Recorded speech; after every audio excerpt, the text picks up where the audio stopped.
My name is Dustin Perdue. I'm the Director of Agronomy at Sage Valley Golf Club in Graniteville, South Carolina. The club is 22 years old, so built in 2000. It's a Tom Fazio design. Through our 20 years of growth, we've grown from where we were an 18-hole golf course, and what's behind us used to be 3 dormy holes, and that's evolved into a 9-hole par 3 course now under the lights for our guests to enjoy.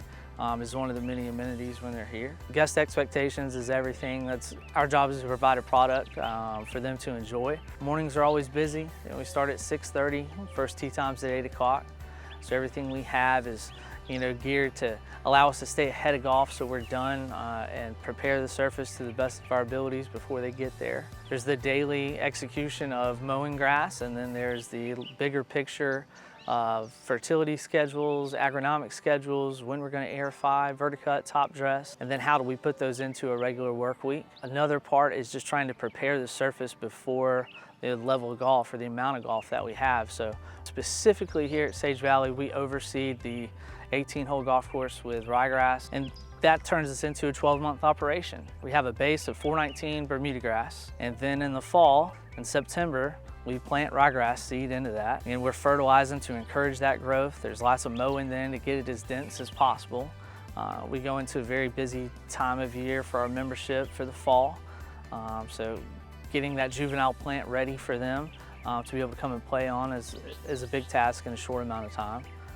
I think the other aspect too is the standards that we're pushing. The heights that we're mowing at, the quality of turf that is expected, the level of attention to detail that goes into it.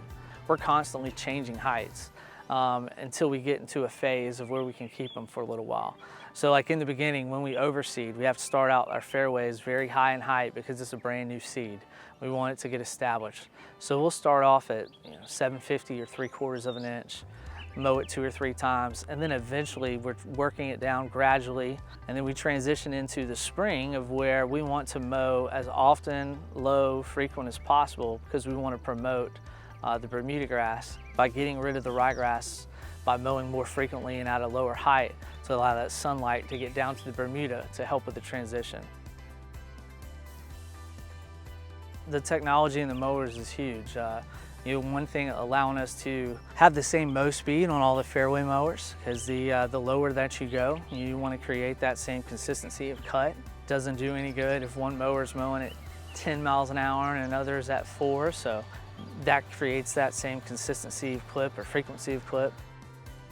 Having the ability with a fairway mower to range our heights from 750 down to 325, because it's a moving target. We're not growing the same grass year round. We have to grow one grass, and we're trying to get rid of that grass, and then we're going back to another grass. So to have the flexibility in one machine to do all of those things is crucial. I'll say one component that until we really started using the fairway mowers and triplexes that we didn't realize we would appreciate as much is the concept of getting rid of a whole hydraulic system. You're taking away a hydraulic pump, you're taking away hydraulic motors, you're taking away all the hoses and the O-rings.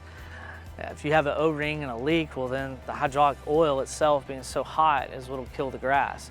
So removing that entire component and allowing it to all be electric, it just seems like there's gonna be less downtime and obviously less detrimental effects if there were a problem, because you're taking out that hydraulic component. I think the other aspect too is the standards that we're pushing. The heights that we're mowing at, the quality of turf that is expected, the level of attention to detail that goes into it. I just believe that the tools and the equipment, how far they've come, is really what allows us to keep mowing at lower height, pushing the envelope on the turf grass side.